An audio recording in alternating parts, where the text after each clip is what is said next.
in the shadowed corridors of Valdoria's ancient palace, where centuries-old traditions clash with modern realities, Queen Isabella faces an impossible choice. A secret royal protocol, hidden from the public for over 400 years, demands that her beloved grandson Prince Alexander must undergo a transformation that could either secure the kingdom's future or destroy the boy she adores. What happens when duty to crown conflicts with love for family, and ancient laws threaten to tear apart the very foundation of everything she holds dear? The morning mist clung to the limestone walls of Valdoria Castle like ghostly fingers, reluctant to release their hold on the ancient stones. Queen Isabella Meridian stood at her private study window, watching the sun struggle to pierce through the gray veil that shrouded the kingdom's capital. At 73, she had witnessed countless sunrises from this very spot, but today felt different. Today carried the weight of a decision that would alter the course of her family's destiny forever. The ornate grandfather clock in the corner chimed 7 times, its deep resonant notes echoing through the chamber lined with leather-bound volumes and oil paintings of long-dead monarchs. Each face seemed to watch her with knowing eyes, as if they understood the burden she carried. The Queen's fingers traced the edge of an ancient leather-bound tome that lay open on her mahogany desk, the Royal Codex of Valdoria, a document so sacred and secretive that only 3 people in the entire kingdom were permitted to read its contents.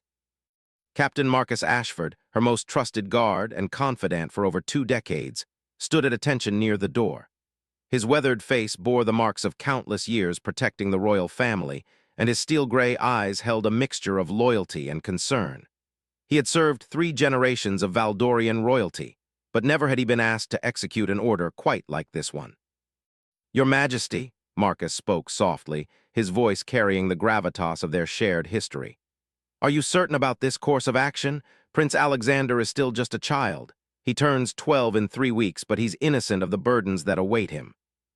Queen Isabella closed the ancient codex with deliberate care, her hands trembling slightly, not from age, but from the magnitude of what she was about to set in motion. The book contained the Meridian Protocols, established by her ancestor King Edward the Wise in 1624, during a time when the kingdom faced invasion from 3 neighboring powers simultaneously.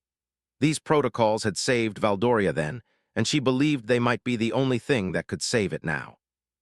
"Marcus," she began, turning to face him fully, her regal bearing intact despite the emotional turmoil beneath the surface. "Do you remember the stories your grandfather used to tell about the Great Siege, when foreign armies surrounded our walls and demanded our surrender?" The captain nodded solemnly. His family had served the crown for generations, and the oral histories passed down through military families were often more detailed than official records. He spoke of how King Edward made impossible choices to preserve the kingdom, how he sacrificed his own comfort, his own desires for the greater good. "Exactly." The Queen moved to a portrait of King Edward, his stern face seeming to approve of her resolve. "Edward understood something that many rulers fail to grasp, that true leadership sometimes requires actions that appear cruel to ensure survival. The protocols he established weren't just military strategies.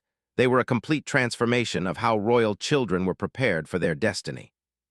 She walked to another window, this one overlooking the palace gardens where Prince Alexander often played. At 11 years old, he was a spirited child with his father's dark hair and his late mother's bright green eyes. He spent his mornings with tutors learning languages, mathematics, and history, and his afternoons exploring the castle grounds with an infectious enthusiasm that endeared him to everyone he met. The sight of him now, chasing his golden retriever through the maze of hedgerows, made the Queen's heart ache with the knowledge of what she was about to change. "The geopolitical situation has never been more precarious," Queen Isabella continued, her voice growing stronger with conviction. "The neighboring kingdoms of Astoria and Branavia have formed an alliance that threatens our sovereignty. Their military buildups along our borders aren't coincidental, Marcus. Intelligence reports suggest they're planning something for spring, when the mountain passes clear and supply lines become viable." Captain Ashford approached the window, standing respectfully beside his queen as they watched the young prince at play. "With respect, Your Majesty, we have strong defenses. Our military has been modernized, our alliances with distant powers are solid, and our people are loyal. Why must we resort to these ancient protocols?" The Queen's laugh held no humor. "Because traditional military might isn't enough anymore, Marcus. Modern warfare isn't just about armies clashing on battlefields. It's about information, psychological warfare, and most importantly, it's about having leaders who are prepared for anything. The protocols don't just train a prince to be a king, they forge a ruler who can make impossible decisions without hesitation, who can inspire absolute loyalty even in the darkest hours. She opened the codex again, revealing pages filled with elaborate calligraphy and detailed diagrams. Look at this section here. King Edward realized that royal children, raised in comfort and surrounded by yes-men, were ill-equipped to handle real crises. So he created a system where future monarchs would experience hardship, would understand the lives of common people, would learn to lead not from a throne room but from the trenches of real life. The protocols outlined a comprehensive transformation that began when a royal heir reached their 12th birthday. For exactly 1 year, the child would be removed from palace life and placed in the care of carefully selected guardian families throughout the kingdom. They would work common jobs, attend village schools, and live without the privileges of their birth. Most crucially, they would do all of this without revealing their true identity to anyone except their guardians. The prince would live as a commoner, Marcus observed, reading over her shoulder. Farm work, apprenticeships, manual labor, but your majesty, the risks are substantial, yes. The queen turned to a page showing detailed security arrangements. But so are the benefits. Look at the historical records, Marcus. Every king who completed the protocols ruled with wisdom that bordered on the legendary. They understood their people in ways that no classroom could teach. They made decisions that preserved the kingdom through crises that destroyed other monarchies. She pointed to a series of testimonials written by former kings who had undergone the transformation. King Robert III wrote of learning to judge character by working alongside farmers and merchants. King William the Bold described how his year among common soldiers taught him military strategy that no general could have imparted. Most tellingly, King Edward himself had documented how the experience shaped his famous ability to unite disparate factions during the Great Siege. The world is changing rapidly, Queen Isabella continued, moving to her desk where reports from various ministers were scattered across the polished surface. Our traditional allies are dealing with their own internal struggles. The global economy is shifting in ways that affect trade routes we've depended on for centuries. Climate change is altering agricultural patterns that have sustained our people for generations. Alexander will inherit a kingdom facing challenges that no previous ruler has ever encountered. Captain Ashford picked up one of the reports, scanning its contents with growing concern. These population projections, if the birth rate continues declining while life expectancy increases. Exactly, we're looking at massive social and economic restructuring within Alexander's lifetime. Traditional monarchy, ruling from a distance with limited understanding of common people's daily struggles, simply won't suffice. The Queen's voice carried the weight of years spent analyzing these trends. He needs to understand how ordinary families cope with economic uncertainty, how small business owners navigate regulatory challenges, how students balance education with work responsibilities. The morning sun had finally broken through the mist, casting long shadows across the ornate carpet. Prince Alexander's laughter drifted up from the gardens, pure and carefree, a sound that would soon become a treasured memory rather than a daily occurrence. There's another consideration, the Queen said quietly, her voice dropping to barely above a whisper. The intelligence reports suggest that Astoria and Brenavia aren't just planning military action. They're preparing a propaganda campaign designed to undermine confidence in our monarchy. They want to portray us as out-of-touch elites who don't understand or care about common people's struggles. She handed Marcus a folder marked with the highest security classification.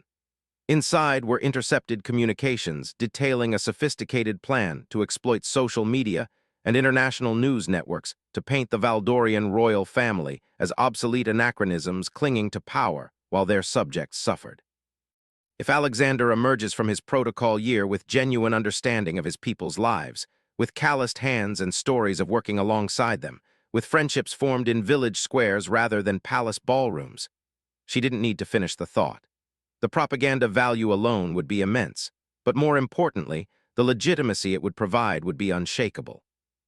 Captain Ashford closed the folder, his expression thoughtful. The logistics would be incredibly complex. Security without visibility, education without exposure, meaningful experiences without compromising his safety or the mission's secrecy. I've been working on those details for months, the Queen replied, moving to a locked cabinet and retrieving another set of documents. We have identified 12 guardian families across different regions and social strata. Each has been carefully vetted through multiple layers of background investigation. They believe they're participating in a cultural exchange program for gifted children from allied nations. The guardian families included a farming family in the Northern Highlands, where Alexander would learn agricultural fundamentals and understand rural challenges. A middle-class family in the manufacturing city of Millbrook, where he would experience urban working-class life and attend public school. A fishing family on the eastern coast, where he would understand maritime traditions and environmental pressures. Each placement had been chosen to expose him to different aspects of Valdorian society, while building skills and perspectives essential for modern leadership. The security arrangements, Marcus noted, reviewing the operational plans, are remarkably sophisticated. Invisible protection with agents posing as community members, teachers, employers, even other children. He'll be safer than he is here in the palace, but he'll never know it. Queen Isabella smiled for the first time that morning. That's the crucial element, Marcus. He must experience genuine challenges, real consequences for his actions, authentic relationships based on his character rather than his title. The moment he realizes he's still being treated as a prince, the entire exercise becomes worthless. She moved to a wall map of Valdoria, marked with colored pins indicating each planned placement. The year will progress through seasons of increasing responsibility. Spring with the farming family, learning to plant crops and care for livestock. Summer with the fishing family, understanding how weather and regulations affect livelihoods. Fall in the manufacturing city, attending high school and working part-time jobs. Winter with a family of small business owners in the capital's merchant district, but living anonymously in a modest apartment. The plan's sophistication was breathtaking. False documentation would be created showing Alexander as Alex Morgan, an exchange student from a Commonwealth nation. His appearance would be subtly altered through non-permanent means, different haircut, colored contact lenses, carefully applied makeup to change facial features slightly. Voice coaches had already begun working with him on accent modification, though he believed it was for a school theatrical production. Most importantly, the Queen continued, he'll face real failures and must overcome them through his own efforts. If he struggles in school, there will be no royal tutors to rescue him. He'll need to seek help from classmates or teachers like any other student. If he conflicts with employers, he'll need to resolve those situations through communication and compromise, not authority. Captain Ashford studied the timeline in detail. This summer, while he believes he's attending a specialized camp for academically gifted children, he'll actually be undergoing intensive preparation. Physical conditioning to handle manual labor, psychological preparation for independence, practical skills training for various jobs he'll be expected to perform. Correct, by his 12th birthday, he'll be ready to begin the transformation, though he won't fully understand what's happening until months later. The camp counselors will gradually reveal the true nature of his situation, allowing him to adjust psychologically while building the resilience and adaptability he'll need. The morning was progressing, and soon Prince Alexander would finish his playtime and return for his regular lessons. Looking at him now, running freely through the gardens with his dog, it was hard to imagine him in work clothes, attending public school, earning his own money through part-time jobs, forming friendships with children who knew nothing of palaces or protocols. There is one final consideration, Queen Isabella said, her tone becoming even more serious. The protocols specify that if, during his year of transformation, Alexander demonstrates that he lacks the character necessary for effective leadership, alternative succession arrangements must be implemented. Marcus looked up sharply from the documents. Alternative arrangements. His cousin Princess Victoria's son, Prince Michael, would be prepared to assume the throne. The protocols aren't just about education, Marcus. They're about testing. Real leadership emerges under real pressure. If Alexander cannot adapt to common life, cannot earn respect through his own efforts, cannot make difficult decisions without the cushion of royal privilege, then he isn't suited to rule a kingdom facing the challenges ahead. The weight of this revelation settled between them. This wasn't just about broadening Alexander's perspective or making him a more relatable monarch. It was a trial by fire that would determine his fitness to inherit the crown. The protocols had been used only twice in Valdoria's history, but both times they had identified future kings whose reigns became legendary for their wisdom and effectiveness. However, the Queen added, seeing the concern in her captain's eyes. Every indication suggests Alexander has the character to succeed brilliantly. He's naturally empathetic, genuinely curious about others, resilient when facing setbacks, and demonstrates leadership qualities even in his play with other children. The protocols will develop and refine these natural gifts, not create them from nothing. As they watched, Prince Alexander helped a younger child who had fallen while running, offering his handkerchief and making sure the child was unhurt before resuming their game. It was a small gesture, but it demonstrated the instinctive compassion that gave the Queen confidence in her decision. "When do we begin the preliminary preparations?" Captain Ashford asked, understanding that his role would be crucial in coordinating the complex security and logistical requirements. Immediately, Queen Isabella closed the ancient codex and locked it in her personal safe. "Tomorrow, you'll begin recruiting the specialized agents who will become part of Alexander's invisible protection detail. Next week, we start the gradual modifications to his routine that will prepare him psychologically for increased independence. In 1 month, he begins the intensive summer preparation program." The church bells of the capital began tolling the hour, their bronze voices carrying across the awakening city. Soon, thousands of Valdorians would begin their daily routines. Farmers tending crops, fishermen preparing nets, students heading to classes, workers reporting to factories and offices.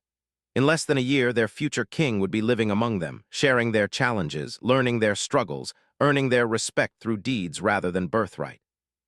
"Marcus," Queen Isabella said as her trusted captain prepared to leave, "this must remain absolutely confidential until Alexander begins his transformation.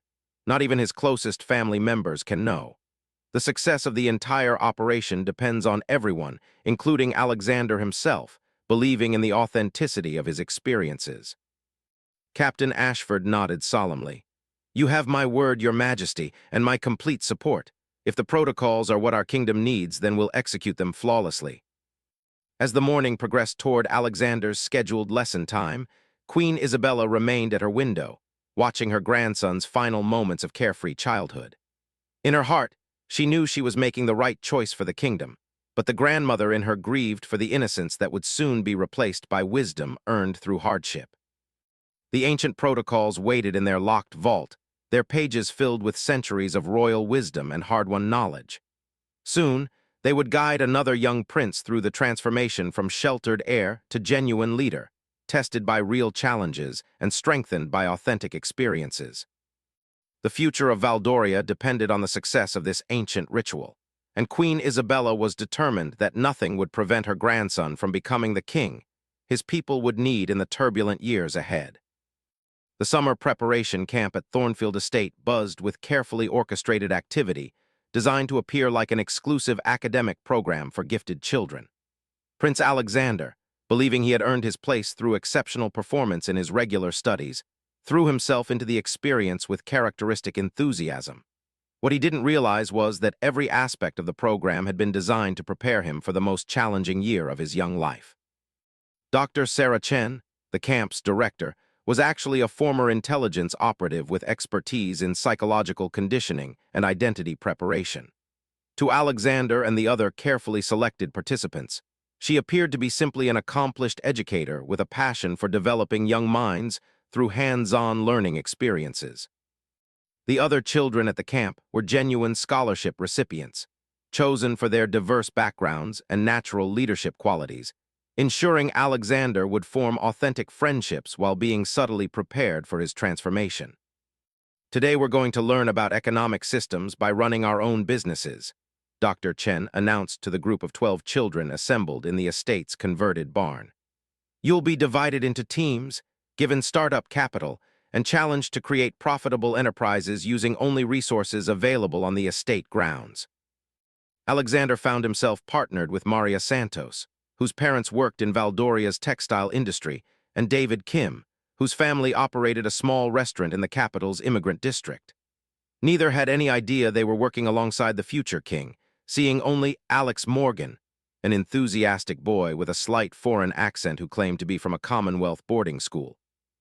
The exercise seemed simple enough, but Dr. Chen had structured it to introduce concepts Alexander would soon encounter in real working environments.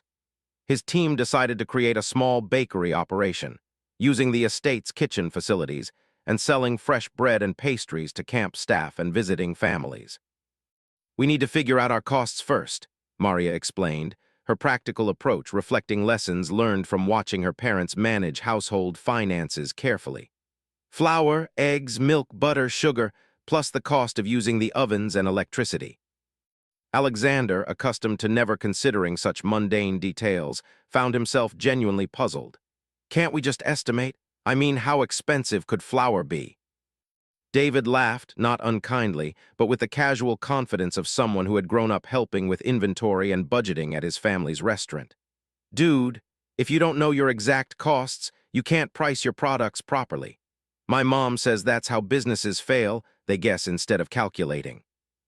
This was Alexander's first real encounter with the practical knowledge that children from working families absorbed naturally. Over the following hours, he watched his teammates demonstrate skills he had never needed to develop.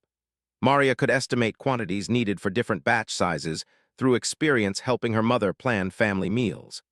David understood the relationship between preparation time and labor costs from watching his family's restaurant operations. "I think I've been approaching this wrong," Alexander admitted as they worked late into the evening, their first batch of bread cooling while they calculated whether they had made a profit. "I was thinking about this like a math problem, but you guys understand it as, well, as life." Dr. Chen, observing from a distance while appearing to supervise other teams, noted Alexander's growing awareness of his knowledge gaps. This was precisely the kind of revelation the protocols were designed to generate, not just intellectual understanding, but emotional recognition of how much he needed to learn about the world beyond palace walls. The weeks progressed with increasingly complex challenges. The children were tasked with planning and executing a community service project with limited resources, requiring them to negotiate with local businesses for donations and coordinate with community organizations. Alexander's team chose to organize a literacy program for elderly residents of a nearby retirement community, an initiative that forced him to interact with people who had no reason to defer to his opinions or accommodate his preferences. "Young man," Mrs. Alina Fitzgerald, a retired teacher with sharp eyes and sharper opinions, said during their first planning meeting, "enthusiasm is lovely, but do you have any actual experience working with seniors? Do you understand the vision and hearing challenges we face? Have you considered how to adapt reading materials for people with arthritis?" Alexander felt his cheeks burn with embarrassment. At the palace, adults consistently praised his ideas and found ways to implement even his most impractical suggestions. Here, Mrs. Fitzgerald evaluated his proposals with the same critical eye she would apply to any volunteer and found them wanting. "No, ma'am," he replied honestly. "I guess I assumed good intentions were enough." "Well, they're not," she replied briskly. "Come back when you've done your homework. Research adaptive reading technologies, survey our residents about their specific interests and limitations, and develop a curriculum that actually meets our needs rather than making you feel good about helping." That evening, Alexander worked until well past midnight, researching topics he had never considered.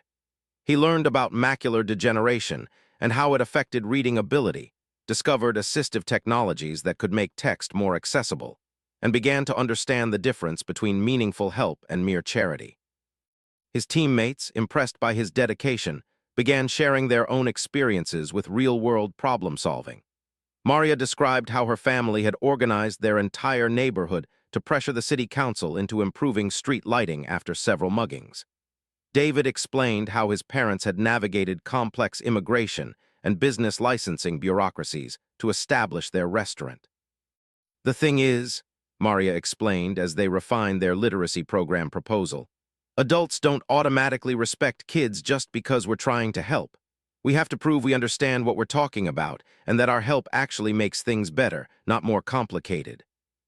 Alexander was beginning to understand that respect was earned through competence and genuine understanding, not granted automatically through position or title. When they returned to Mrs. Fitzgerald with a revised plan that included partnerships with vision specialists and a curriculum based on actual surveys of resident interests, her approval felt more meaningful than any praise he had received at royal functions. The camp's physical challenges were equally eye-opening. Alexander had always been athletic, with access to private trainers and state-of-the-art facilities. but the camp's work programs required different kinds of strength and endurance.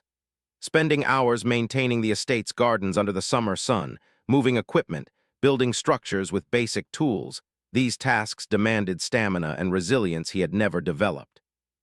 "My hands are destroyed," he confessed to David after a particularly grueling day helping construct a new chicken coop.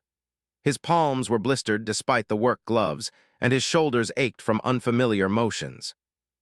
"Yeah, it takes time to build up calluses," David replied matter-of-factly. "My dad says soft hands are a luxury working people can't afford, but look," he showed Alexander his own palms, toughened from years of helping at the restaurant. "Once you develop them, you can work all day without problems." Alexander studied his friend's hands with new understanding. They weren't just toughened from work. They were evidence of a different kind of education, one that prepared you for physical challenges and taught resilience through necessity rather than choice. Dr. Chen introduced psychological challenges as well, though they were disguised as team-building exercises and leadership development activities. The children were placed in scenarios where they had to make difficult decisions with incomplete information, negotiate conflicts between team members with competing interests, and maintain group morale during frustrating setbacks. During one particularly challenging exercise, their team was tasked with organizing a camp-wide festival with extremely limited resources and a series of unexpected complications. Equipment failed, weather-forced venue changes, and personality conflicts emerged between different working groups. "This is impossible," complained James, another team member, as their third backup plan fell through. "We don't have enough time or money to fix all these problems." Alexander felt his frustration mounting. At the palace, when events encountered difficulties, armies of staff members materialized to resolve issues quickly and efficiently. Here, he was expected to find solutions through his own efforts and creativity. "What if we completely change our approach?" he suggested, an idea forming as he spoke. "Instead of trying to create the festival we originally planned, what if we design something that works with the problems instead of fighting them?" His teammates looked skeptical, but Maria encouraged him to continue. "What do you mean?" "Well, the weather is unpredictable, so instead of fighting it, what if we make weather adaptation part of the fun? Indoor backup activities that are actually better than the outdoor originals. Equipment failures become opportunities for creative improvisation. Limited budget becomes a constraint that sparks innovation." As Alexander outlined his revised vision, he realized he was learning to think differently about obstacles. Instead of expecting problems to be solved for him, he was developing the ability to find opportunities within constraints. The festival, when it finally took place, was unlike anything the camp had previously produced. Weather changes became costume contests where participants adapted their outfits to conditions. Equipment failures led to hilarious improvised entertainment that proved more memorable than the original planned activities. The limited budget sparked creative collaborations between teams that produced innovations no one had anticipated. "You know what I learned from this?" Alexander told Dr. Chen during their weekly individual reflection session. "I think I've been approaching challenges wrong my whole life. I was always trying to get enough resources to overcome problems, but maybe the better approach is learning to succeed despite limitations." Dr. Chen smiled, recognizing that Alexander was beginning to internalize lessons that would serve him well during his upcoming year of transformation. "That's a valuable insight, Alex. How do you think that perspective might apply to other situations?" "Everywhere, really," Alexander replied thoughtfully. "If you're always waiting for perfect conditions, you never actually accomplish anything. But if you can succeed with whatever resources you have available, then you're prepared for any situation." As summer progressed, Alexander's interactions with his teammates revealed growing maturity and genuine friendships based on shared experiences rather than his royal status. When Maria's family faced a financial crisis that might prevent her from completing the program, Alexander's first instinct was to offer financial help. But he quickly realized this would create uncomfortable dynamics and might reveal his unusual access to resources. Instead, he worked with David to organize fundraising activities that allowed the entire camp community to support Maria without making her feel like a charity case. They created a system where teams could earn money for various camp services through additional work projects, generating funds that were then distributed to families facing financial challenges. I wanted to just solve the problem quickly, Alexander confided to Dr. Chen. But I'm learning that how you help people matters as much as whether you help them. Maria needed to feel like she was earning the support, not just receiving it. Dr. Chen noted Alexander's growing emotional intelligence in her confidential reports to Queen Isabella. The prince was developing genuine empathy and practical understanding of how pride and dignity affected people's willingness to accept assistance. These insights would be crucial during his year among common families, where he would need to understand social dynamics from the inside rather than observing them from a position of privilege. The camp's academic components were equally transformative. Instead of traditional classroom learning, subjects were integrated into practical projects that required research, analysis, and real-world application. When studying history, students investigated how historical events had affected local families in their region, interviewing elderly community members and researching archives to understand how national policies had influenced individual lives. Alexander's project focused on how economic policies during the previous decade had affected small businesses in Valdoria's agricultural regions. Through interviews with farm families and analysis of agricultural statistics, he began understanding how government decisions that seemed abstract and reasonable from a policy perspective created concrete challenges for real people trying to make a living. I never realized how complicated it is to run a small farm, he told his research partner as they compiled their findings. The weather affects your income, but so do transportation costs, international trade agreements, environmental regulations, bank lending policies, and dozens of other factors farmers can't control. His final presentation demonstrated sophisticated understanding of how multiple systems intersected to influence individual outcomes. More importantly, it showed genuine respect for the expertise and resilience of farming families who navigated these complex challenges every season. As August drew to a close and the camp neared its end, Alexander had been transformed in ways he was only beginning to understand. His hands were calloused from physical work. His social awareness had expanded through genuine friendships with children from different backgrounds, and his problem-solving abilities had been tested through real challenges with meaningful consequences. Dr. Chen's final evaluation, submitted confidentially to Queen Isabella, was overwhelmingly positive. Alexander had demonstrated adaptability, empathy, resilience, and genuine leadership qualities that emerged naturally through authentic challenges.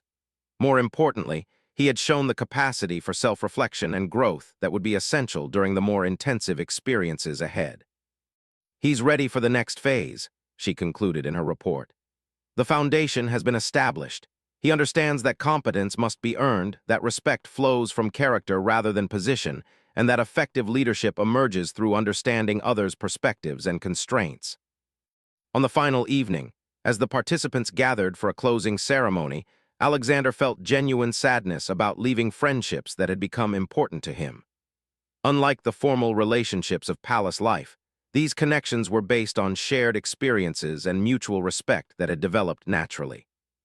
I hope we can stay in touch, Maria said as they exchanged contact information. This has been the best summer of my life. Alexander agreed wholeheartedly, though he wondered how their friendships would evolve as his life took directions he couldn't yet explain. Dr. Chen had begun preparing him for the next phase of his development, though she described it only as an advanced independent study program that would build on the summer's experiences. That night, as he packed his belongings and prepared to return to the palace for a brief transition period before his 12th birthday, Alexander reflected on how much he had changed. The boy who had arrived at Thornfield believing good intentions were sufficient had been replaced by a young man who understood that effectiveness required knowledge, skills, and genuine understanding of others' experiences. He didn't yet know that in just a few weeks, he would begin a year-long journey that would test everything he had learned and transform him into someone capable of leading a kingdom through unprecedented challenges. But the foundation had been established, and Queen Isabella's confidence in the ancient protocols was stronger than ever. The summer had ended, but Alexander's real education was just beginning. The autumn morning when Prince Alexander began his transformation dawned crisp and clear over the highland village of Millbrook, where he would spend the first phase of his year-long journey. To the residents of this farming community nestled in Valdoria's northern mountains, he was simply Alex Morgan, a foreign exchange student who would live with the MacLeod family while attending the local comprehensive school and learning about rural life. Robert and Hannah MacLeod, both in their early 40s, had 3 children of their own and had volunteered to host exchange students for several years. They operated a mixed farm with dairy cattle, sheep, and crop fields that had been in Robert's family for 4 generations. What they didn't know was that Alex's placement with them had been orchestrated by intelligence operatives who had spent months ensuring the MacLeods represented exactly the kind of authentic working family experience the protocols required. "Welcome to Millbrook, Alex," Hannah said warmly as she met him at the village's small train station. "I hope you're ready for early mornings and hard work. Farm life doesn't accommodate lazy habits." Alexander, his appearance subtly altered through temporary hair coloring and contact lenses that changed his eye color, shouldered his modest backpack with determination. The past month at the palace had been carefully designed to ease his transition, gradually reducing his daily privileges and preparing him psychologically for independence. Still, nothing could have fully prepared him for the complete immersion he was about to experience. The MacLeod farmhouse was comfortable but modest, a stone structure that had been expanded over the decades as the family's needs grew. Alexander's room was small and simply furnished, a single bed, a desk, a wardrobe, and a window overlooking the sheep pasture. After a lifetime in palace suites with multiple rooms and dedicated staff, the space felt both confining and oddly liberating. "Dinner's at 6 sharp," Hannah explained as she showed him around the house. "We eat together as a family, and everyone contributes to meal preparation and cleanup. Robert will explain your farm duties tomorrow morning, but generally you'll work before school, after school, and on weekends. School nights, you're expected to complete homework before any leisure activities."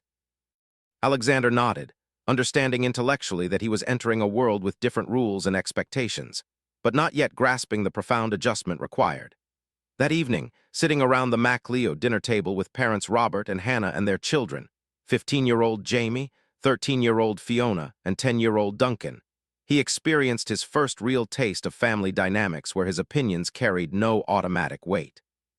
"So, Alex, what kind of farming experience do you have?" Robert asked as they shared a hearty stew made from their own vegetables and lamb. "None, really," Alexander admitted honestly. "I've read about agricultural principles and I understand the economic importance of farming, but I've never actually worked with animals or crops." Jamie, a sturdy teenager with his father's practical manner, exchanged a glance with his sister Fiona. "You're going to learn quickly then. Dad doesn't believe in starting easy. If you're going to help with the farm, you need to understand that animals don't care about your schedule or comfort level." This proved prophetic when Alexander's alarm rang at 5:30 the following morning. In the palace, he had never needed to wake before 7 and usually enjoyed a leisurely breakfast prepared by palace staff. Here, Hannah knocked on his door at precisely 5:45 to ensure he was moving. "Animals need feeding regardless of weather or how we feel," Robert explained as they walked through the pre-dawn darkness toward the barn. "Dairy cows must be milked on schedule, sheep need checking, and feed requirements don't adjust for human convenience." The next several hours were a crash course in agricultural reality. Alexander learned that milking cows required not just understanding the technical process, but developing the physical rhythm and hand strength to work efficiently. The animals, sensing his inexperience, were uncooperative in ways that tested his patience and persistence.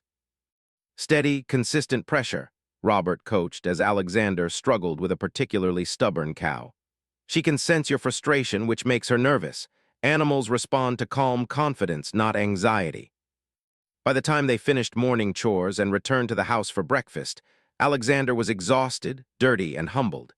His hands ached from unfamiliar motions, his clothes smelled like barn animals, and he had barely enough time to clean up before catching the school bus. Millbrook Comprehensive School served students from several rural communities, creating a diverse environment where farming families mixed with children whose parents worked in small businesses, local government, or the timber industry that supported the region's economy. Alexander's foreign exchange student status attracted initial curiosity, but his obvious inexperience with rural life quickly established him as someone who needed guidance rather than special attention. His first day included several reality checks that would have been impossible in his previous educational environment. In mathematics class, when the teacher presented word problems involving agricultural calculations, Alexander discovered that most of his classmates possessed practical knowledge that made abstract concepts immediately relevant. If a farmer has 120 acres and wants to rotate crops with one-third in pasture, one-third in wheat, and one-third in barley, how many acres of each? The teacher asked. While Alexander worked through the arithmetic methodically, his classmate Sarah, whose family operated a grain farm, had solved the problem almost instantly through practical familiarity with land management concepts. "Have you actually seen crop rotation in practice?" she asked Alexander during lunch break. "It's not just math, you have to consider soil depletion, weather patterns, market prices for different crops, and how the rotation affects next year's planning." Alexander realized he was encountering education that integrated theoretical knowledge with practical application in ways his palace tutoring had never achieved. These students weren't just learning about agriculture.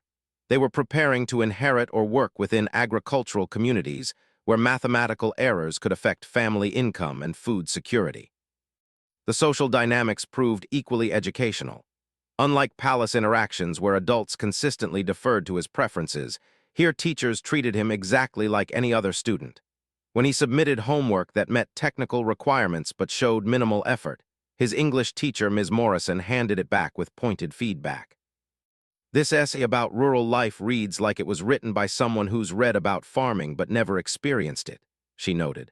"Since you're living with the MacLeods and working their farm, I expect your observations to demonstrate genuine understanding, not textbook generalities."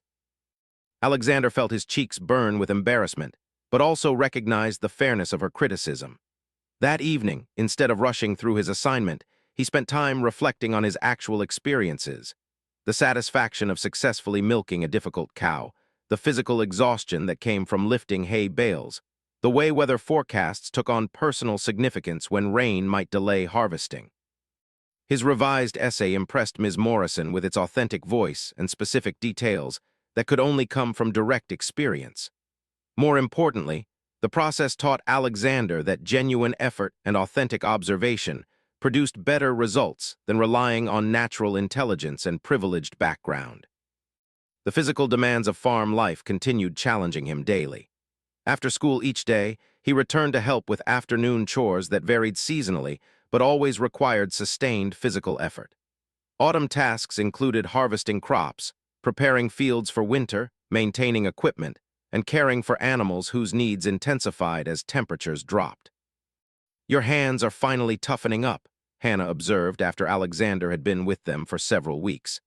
"When you arrived, they were softer than Duncan's. Now you're developing real working calluses."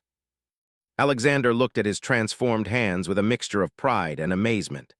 The soft palms of palace life had been replaced by skin toughened through daily contact with tools, rope, and rough surfaces. More than physical change, they represented his growing competence at tasks that had seemed impossibly difficult just weeks earlier. His relationship with the MacLeod children evolved from polite distance to genuine friendship as they recognized his sincere efforts to contribute meaningfully to family responsibilities. Jamie, initially skeptical of the exchange student, who knew nothing about rural life, began including Alexander in activities with local teenagers as his competence improved.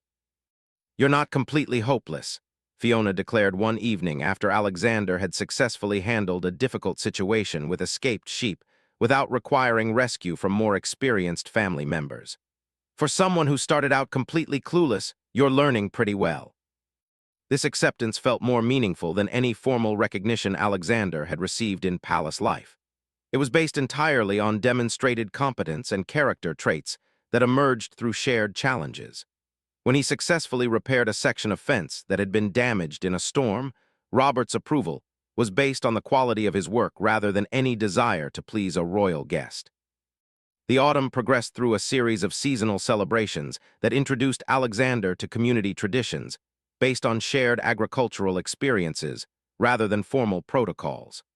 The Harvest Festival involved weeks of preparation where different families contributed specialized dishes, organized entertainment, and collaborated on decorations that reflected the year's farming successes and challenges. Alexander volunteered to help with festival planning, discovering that community leadership operated through consensus building and practical problem-solving rather than hierarchical decision-making. When disputes arose about resource allocation or scheduling, they were resolved through discussion that prioritized community benefit over individual preferences. "The thing about rural communities," explained Mrs. Peterson, who had coordinated the festival for several years, "is that we all depend on each other. If someone's crop fails or livestock gets sick, neighbors pitch in because next year it might be our family that needs help. Competition exists, but it's balanced by cooperation." This interdependence was foreign to Alexander's palace experience, where resources were abundant and support systems operated invisibly. Here, he observed how community relationships were maintained through reciprocal assistance, shared celebrations, and collective responses to challenges that affected everyone. His academic performance at school continued improving as he learned to integrate theoretical knowledge with practical experience. Science classes became more engaging when laboratory experiments related to agricultural processes he encountered daily. History lessons gained relevance when teachers connected historical events to local family stories and regional development patterns. "Your essay on the economic impact of railway development was exceptional," Ms. Morrison told him after returning a marked assignment. "You connected national transportation policies to specific effects on rural communities in ways that demonstrated genuine understanding of how large-scale changes affect individual families." Alexander's growing competence was tested during his first major crisis at the MacLeod farm. A early winter storm brought temperatures that threatened water systems and required emergency measures to protect livestock.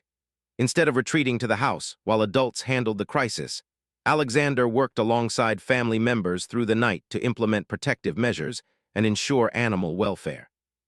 "Hand me that wrench," Robert called out as they worked to prevent water pipes from freezing in the barn. "We need to get these heat lamps positioned properly before the temperature drops further." Alexander responded automatically, his movements coordinated with family members who had dealt with similar emergencies throughout their lives. By morning, when the crisis had passed and all animals were secure, he realized he had functioned as a competent team member rather than a liability requiring protection. "You did well last night," Hannah told him over breakfast, exhaustion evident in her voice but satisfaction in her manner. "Farm emergencies don't wait for convenient timing, and they require everyone to contribute whatever they're capable of providing." The praise felt different from any recognition Alexander had received previously. It was based entirely on his performance under pressure, with consequences that affected the family's economic well-being and animal welfare. No allowances had been made for his inexperience or background. He had been expected to rise to the occasion and had succeeded through effort and determination. As autumn deepened toward winter, Alexander's integration into MacLeod family life became complete. He participated in family decisions, contributed to household maintenance, and shared responsibilities that reflected genuine membership rather than guest status. His academic performance had improved dramatically as classroom learning connected with daily experiences that made abstract concepts concrete and relevant. Most importantly, he had begun developing judgment and decision-making skills that emerged from real-world consequences rather than theoretical exercises.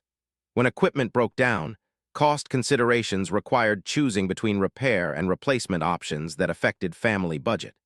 When weather threatened crops, timing decisions balanced risk assessment with resource limitations. "I've learned more about economics and resource management in 3 months here than in all my previous formal education," Alexander reflected in his weekly journal. A practice Dr. Chen had encouraged to help him process his experiences. But it's not just intellectual learning. It's understanding how theoretical principles operate when real families depend on making correct decisions. His relationship with the MacLeod family had evolved beyond the formal host-student arrangement into something approaching genuine kinship. When Duncan struggled with mathematics homework, Alexander tutored him using agricultural examples that made concepts accessible. When Fiona prepared for regional academic competitions, Alexander helped her practice using knowledge he had gained from extensive reading and palace education. The reciprocal nature of these relationships taught Alexander about mutual dependence and shared responsibility in ways that palace life had never provided. Instead of being surrounded by people whose job was serving his needs, he lived within a family system where everyone contributed according to their abilities and everyone benefited from collective success. As winter approached and Alexander prepared to transition to the next phase of his protocol year, he realized that his understanding of leadership had been fundamentally transformed. Effective leadership wasn't about commanding resources or issuing orders that others implemented. It was about understanding the complex challenges people faced, contributing meaningfully to collective efforts, and earning respect through demonstrated competence and character. The boy who had arrived in Millbrook 3 months earlier, softened by palace privilege and accustomed to deference, had been replaced by a young man whose hands bore calluses from honest work and whose judgment had been sharpened by consequences that affected people he cared about. The ancient protocols were working exactly as Queen Isabella had hoped, preparing Alexander not just to rule, but to lead with wisdom earned through authentic experience. Soon, he would move to his next placement, where different challenges would test and develop other aspects of the character and competence required for modern leadership. But the foundation established at the MacLeod farm, understanding of hard work, appreciation for community interdependence, and respect for people who created value through their daily efforts, would inform every subsequent experience during his transformative year. The industrial city of Brennan's Landing presented Alexander with challenges completely different from rural farm life, but equally essential for understanding the kingdom he would someday govern. As he stepped off the bus in the city's working-class district, the November air carried the complex sense of manufacturing, sea salt, and urban life, concentrated in ways that Highland villages never experienced. His new guardians, Maria and Carlos Vasquez, met him at the central bus station with warm smiles and practical concerns. Carlos worked as a supervisor at Brennan's Landing shipyard, while Maria managed inventory for a textile manufacturing company. Their 3-bedroom apartment in a converted industrial building housed their family of 5, and Alexander, still known as Alex Morgan, would share a room with their 14-year-old son Miguel. "Welcome to the neighborhood, Alex," Maria said as they walked through streets lined with mixed-use buildings where families lived above small shops and services. "It's different from farm country, but you'll learn to appreciate city rhythms. Everything moves faster here, but people still take care of each other." The Vasquez apartment reflected the practical efficiency of working-class urban life. Shared spaces served multiple functions. The dining table doubled as homework station and family meeting place. The living room contained exercise equipment alongside entertainment center, and every square foot was utilized purposefully. Alexander's space consisted of a twin bed, small desk, and portion of a shared closet in Miguel's room. "Don't worry about privacy," Miguel assured him that first evening as they arranged their shared space. "I work part-time after school at the corner market, and weekends I help Dad with weekend construction jobs. You'll have plenty of alone time for homework and stuff." This casual mention of Miguel's work schedule introduced Alexander to urban working-class reality, where teenagers routinely balanced school with employment that contributed to family income. Unlike rural areas where family businesses provided natural opportunities for children to contribute economically, city families often required multiple income streams to maintain middle-class stability. Monday morning brought Alexander's enrollment at Brennan's Landing Comprehensive, a diverse urban school serving neighborhoods where families represented every economic level and ethnic background imaginable. Unlike the rural school where agricultural knowledge provided common ground, here students navigated complex social dynamics shaped by cultural differences, economic disparities, and urban pressures that rural communities rarely experienced. His first-period social studies class included recent immigrants from 4 different countries, students whose families had lived in the city for generations, children from professional families living in renovated downtown lofts, and teenagers from housing projects struggling with poverty and limited opportunities. The teacher, Mr. Hassan, had structured his curriculum to help students understand how local economic and political decisions affected their diverse communities.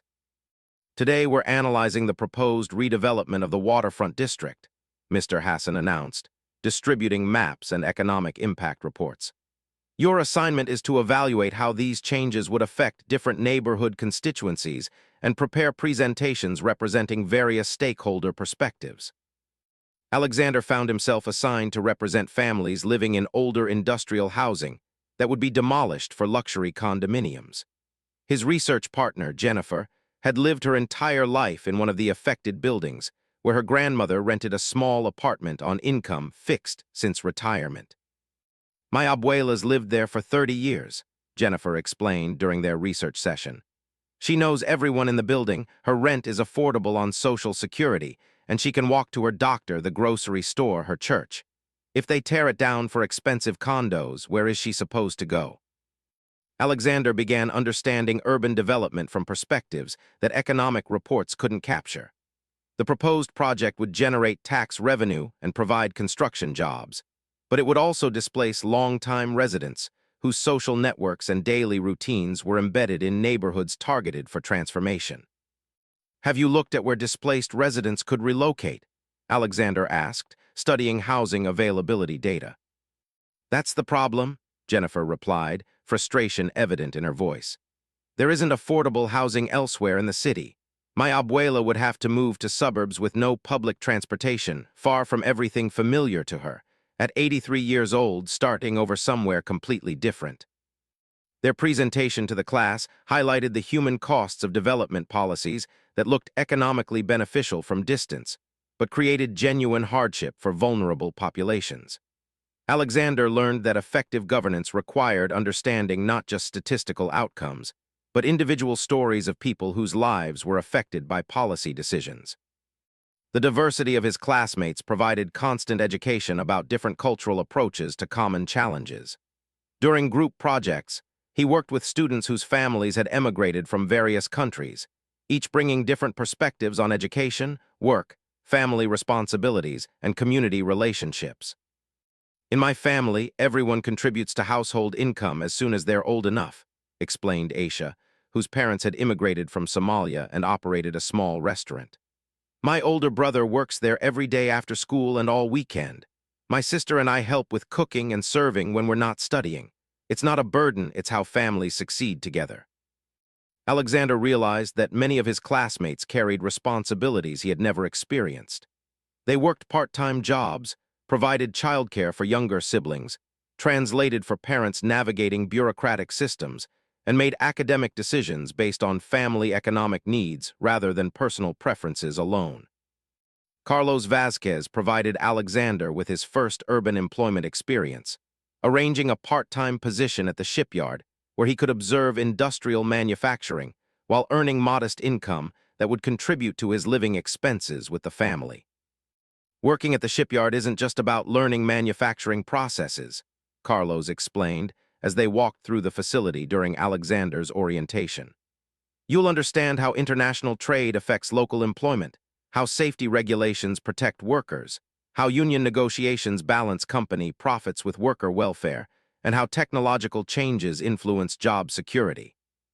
Alexander's initial assignment involved assisting with inventory management and basic maintenance tasks that required attention to detail, but didn't demand specialized technical skills.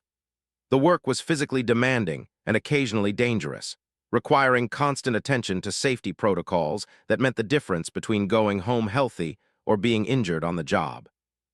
His supervisor, Tony Marinelli, was a 20-year veteran who had worked his way up from entry-level positions through persistence and competence. He treated Alexander exactly like any other new employee, with expectations for performance and behavior that were non-negotiable.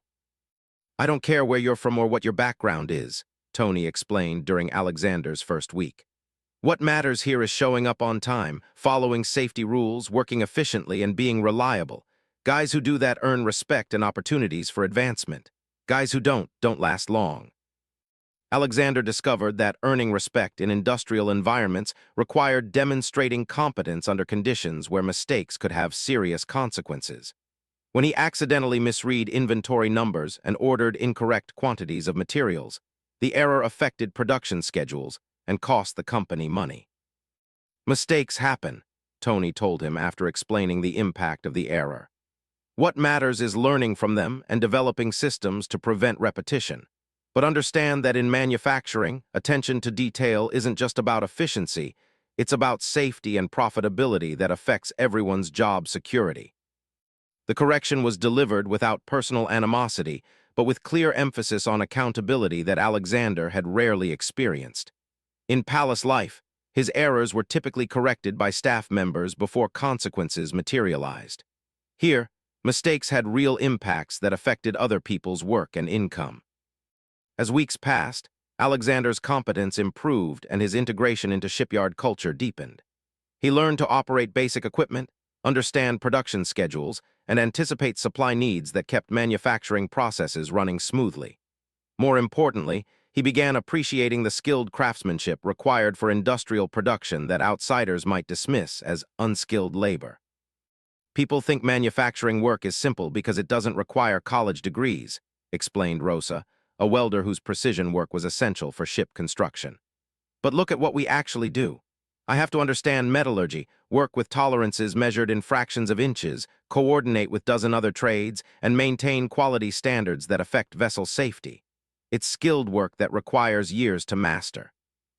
Alexander's growing respect for industrial workers' expertise influenced his academic performance at school, where he began connecting classroom learning with workplace applications.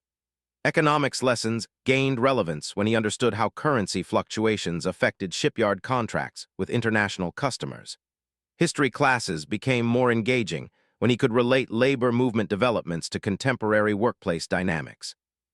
His relationship with the Vasquez family evolved beyond host-student arrangements into something approaching genuine kinship. He participated in family decisions about budget priorities, contributed to household maintenance, and shared responsibilities that reflected membership rather than guest status. When Maria's work schedule was adjusted due to company restructuring, Alexander volunteered to take on additional household responsibilities so she could pursue evening classes that might lead to promotion opportunities. "I appreciate your help with dinner preparation and laundry," she told him one evening as they worked together in the small kitchen. "But more than that, I appreciate that you understand why the extra education is important. Many people don't realize how much working parents sacrifice to improve their family's opportunities."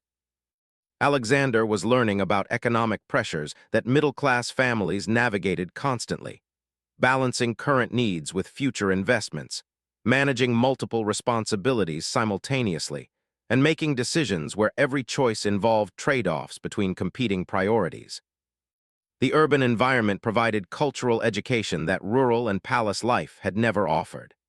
Brennan's Landing's diversity meant regular exposure to different languages, foods, religious practices, and social customs that broadened Alexander's understanding of his kingdom's complexity. He attended community festivals celebrating traditions from various immigrant populations, participated in neighborhood cleanup projects that brought together residents from different backgrounds, and observed how local businesses adapted to serve culturally diverse customer bases. "Running a successful business here requires understanding different communities," explained Mrs. Kim, who operated a corner grocery store that served the Vasquez neighborhood. "Korean customers prefer different vegetables than Latino customers. Orthodox Jewish families have specific dietary requirements. Recent immigrants need help finding familiar products, while longtime residents want convenience and competitive prices." Alexander began appreciating how effective governance in diverse societies required understanding not just majority preferences, but the varied needs of minority communities whose successful integration strengthened the entire social fabric. His academic performance continued improving as classroom learning connected with daily experiences that made abstract concepts concrete and relevant. Government classes gained meaning when he understood how zoning laws affected neighborhood development. Literature courses became more engaging when readings reflected experiences of urban working families rather than rural or aristocratic settings.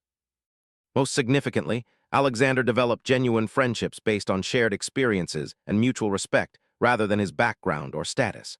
When Miguel struggled with mathematics concepts, Alexander tutored him using examples from shipyard work that made abstract principles accessible.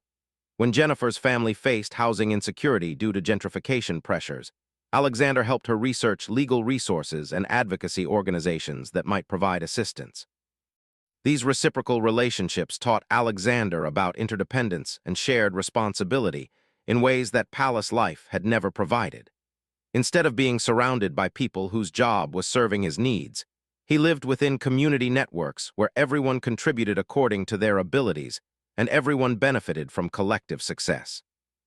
The winter months brought challenges that tested his adaptation to urban working-class life. When the Vasquez family faced unexpected medical expenses that strained their budget, Alexander witnessed how economic pressures affected family decisions about education, recreation, and future planning. "We'll manage," Carlos assured the family during a financial planning discussion. "But Miguel's school trip to the capital will have to wait until next year. Maria's evening classes might need to be postponed a semester, and we'll all need to be more careful about discretionary spending until the medical bills are paid off." Alexander offered to contribute more of his shipyard earnings to household expenses, but Maria declined with explanation that revealed important principles about dignity and reciprocity in working-class culture.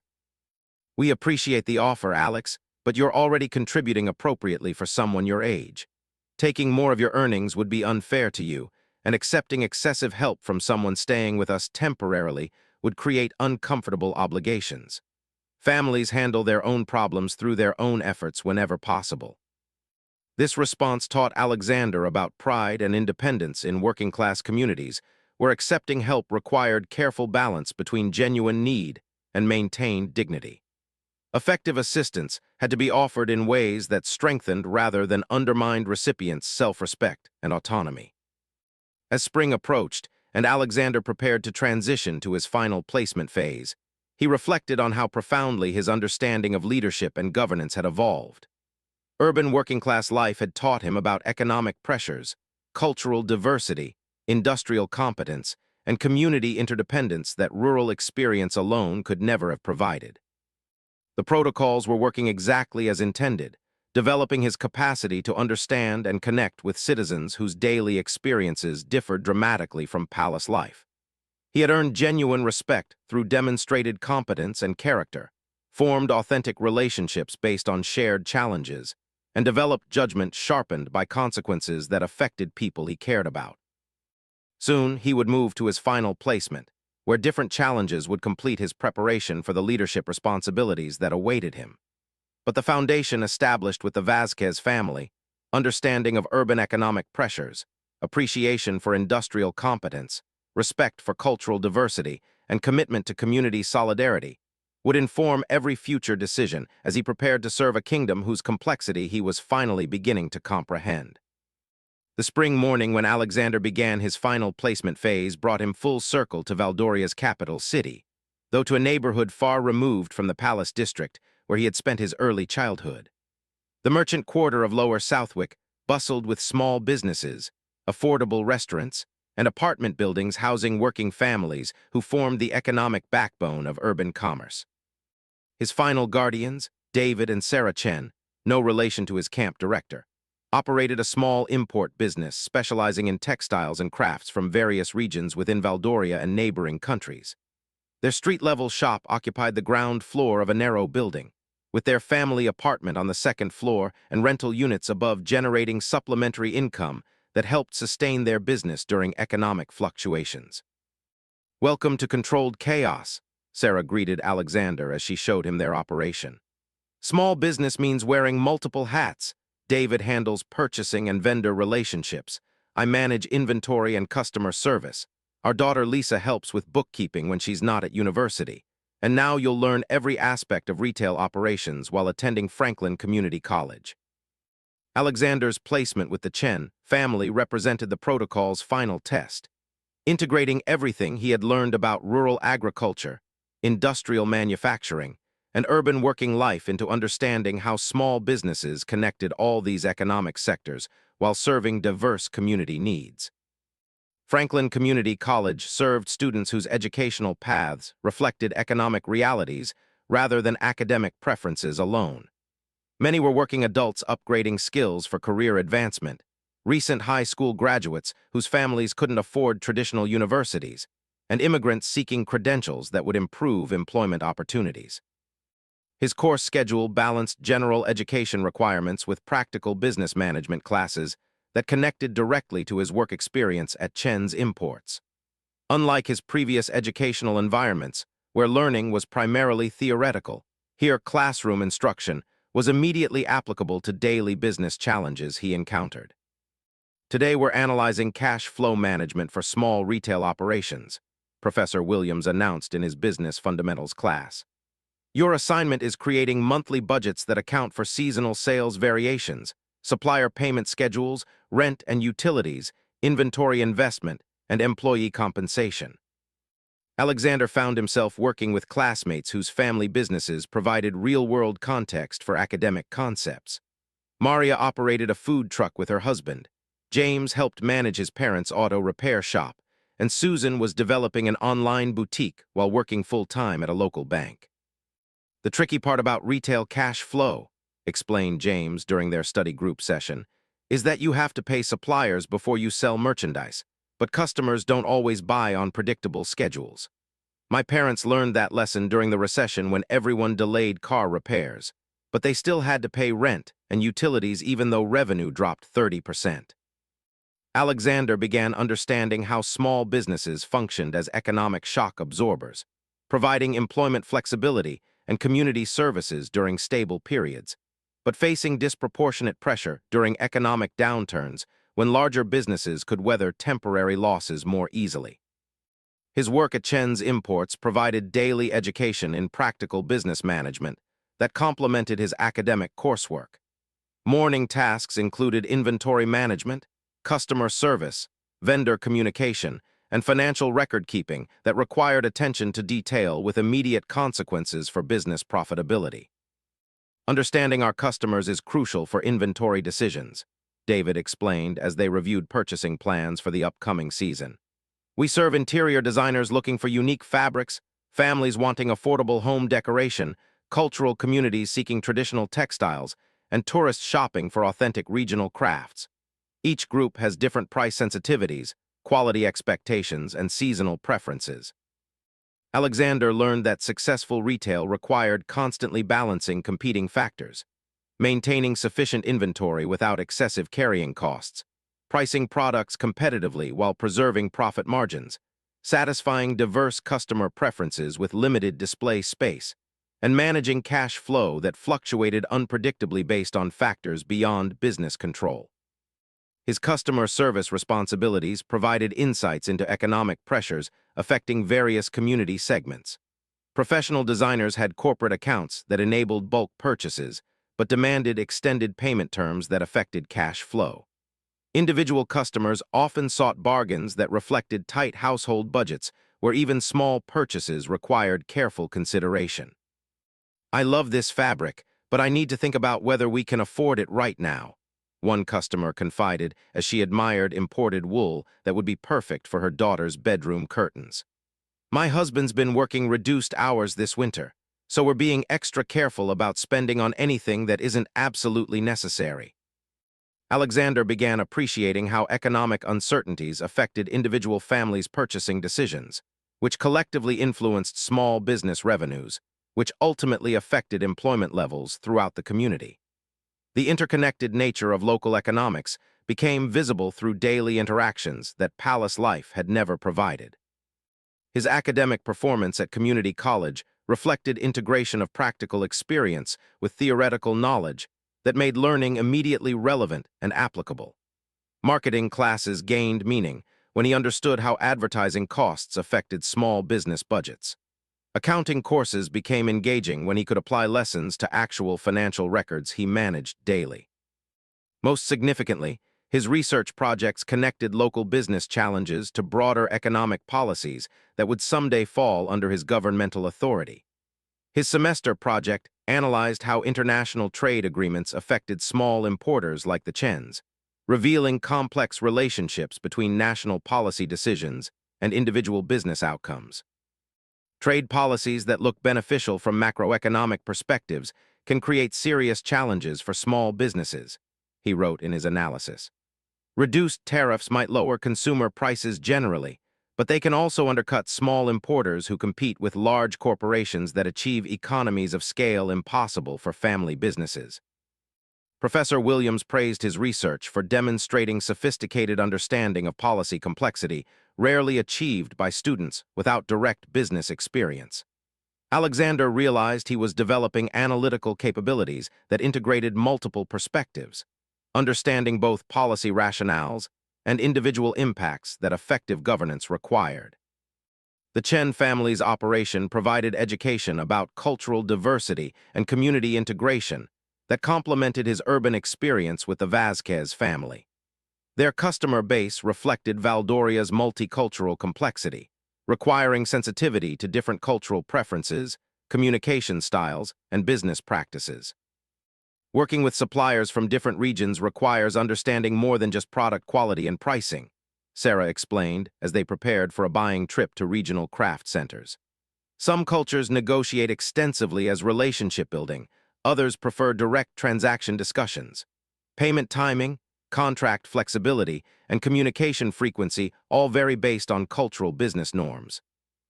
Alexander accompanied the Chens on purchasing trips that introduced him to rural artisan communities whose traditional crafts provided supplementary income for farming families during agricultural off-seasons. These experiences connected his rural farming knowledge with urban retail markets in ways that revealed economic interconnections throughout the kingdom. During harvest season, we focus completely on farm work, explained Elena, a weaver who supplied handmade textiles to Chen's imports. But winter months provide time for craft production that generates income when agricultural work isn't available.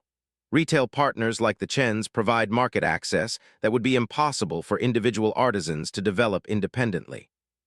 Alexander understood how small businesses like Chen's Imports functioned as economic bridges, connecting rural producers with urban consumers while providing employment and services throughout the supply chain. This systems thinking would prove essential for governance decisions that affected multiple economic sectors simultaneously. His relationship with the Chen family evolved into genuine partnership as his competence increased and his contributions became integral to business operations. When Lisa returned from university for summer break, she and Alexander collaborated on developing online sales capabilities that could expand their market reach beyond local customers. Your rural and manufacturing experience gives you insights about potential customers that most business students don't have, Lisa observed as they designed website content. You understand what farming families need for practical applications, and your shipyard work taught you about durability requirements for industrial settings. Alexander realized that his protocol year had provided comprehensive understanding of Valdorian society that enabled him to serve diverse constituencies more effectively than traditional royal education could have achieved. Each placement had developed different aspects of knowledge and competence that integrated into sophisticated leadership capabilities. The summer brought his 18th birthday and the formal conclusion of his protocol year, though the transformation process had become so natural that marking its end felt artificial. He had become someone whose judgment reflected authentic understanding of rural agriculture, industrial manufacturing, urban working-class life, and small business operations that collectively represented his future subjects' daily experiences.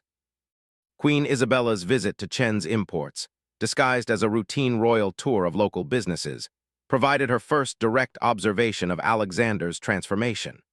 Watching him interact with customers, manage inventory, discuss business challenges with the Chen family, and integrate seamlessly into community commerce confirmed that the ancient protocols had achieved their intended results. Your Majesty, David Chen said during the formal presentation that concluded the royal visit, Alex has been an exceptional addition to our operation. His work ethic, cultural sensitivity, and business judgment would make him valuable in any commercial environment. We'll miss his contributions when he returns to his home country. Alexander, maintaining his cover identity even during this final test, accepted the Chen's praise with genuine humility that reflected character development rather than strategic performance. He had become someone whose leadership capabilities emerged from earned competence rather than inherited authority. That evening, in a private meeting at a hotel away from both the palace and the Chen family apartment, Queen Isabella conducted Alexander's final protocol evaluation with Captain Marcus Ashford and Dr. Sarah Chen from the summer preparation program. The transformation is complete and successful beyond our highest expectations, Dr. Chen reported after reviewing detailed assessments from all placement supervisors. He has demonstrated adaptability, competence, empathy, and judgment that indicate exceptional leadership potential. More importantly, He has developed genuine understanding of and respect for the diverse communities he will someday serve. Captain Ashford presented security reports confirming that Alexander's identity had never been compromised, and his experiences had been authentic rather than artificially controlled. His protection detail observed genuine challenges, real failures that he overcame through his own efforts, and authentic relationships based on his character rather than his status. The protocols achieved their fundamental purpose, creating a future king whose authority will rest on earned respect rather than inherited privilege. Queen Isabella studied photographs from throughout the year. Alexander milking cows at dawn on the MacLeod farm, working alongside Miguel and his friends in Brennan's Landing, serving customers at Chen's Imports with competence and courtesy that reflected months of practical experience. "Look at his hands," she observed, nodding calluses from farm work, shipyard manufacturing, and retail operations that told the story of his transformation. These represent honest work that has taught him the dignity of labor and the importance of competence. He understands now that effective leadership serves those who create value through their daily efforts. The final protocol assessment confirmed that Alexander had successfully demonstrated all capabilities required for modern leadership: adaptability to diverse environments, competence in practical skills, empathy for people facing different challenges, judgment refined through real consequences, and character that earned respect through authentic relationships rather than inherited status. As autumn approached and Alexander prepared to resume his royal identity for the final phase of his education, he reflected on how completely the protocol year had transformed his understanding of leadership, governance, and service. He had become someone capable of connecting with citizens across all social and economic levels, understanding their challenges from personal experience, and making decisions informed by genuine knowledge rather than theoretical abstractions. The ancient protocols had achieved their purpose, transforming a sheltered prince into a future king whose authority would rest on earned wisdom rather than inherited privilege. Alexander was ready to assume the responsibilities that awaited him, equipped with understanding and competence that would serve his kingdom through whatever challenges the future might bring. The boy who had entered the protocols 12 months earlier no longer existed.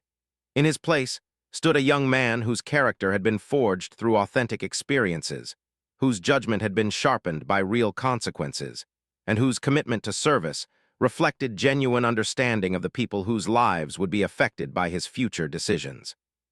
Queen Isabella's gamble on the ancient protocols had succeeded completely, preparing Alexander not just to inherit a throne, but to earn the right to occupy it through demonstrated competence and authentic connection with the kingdom he would someday serve.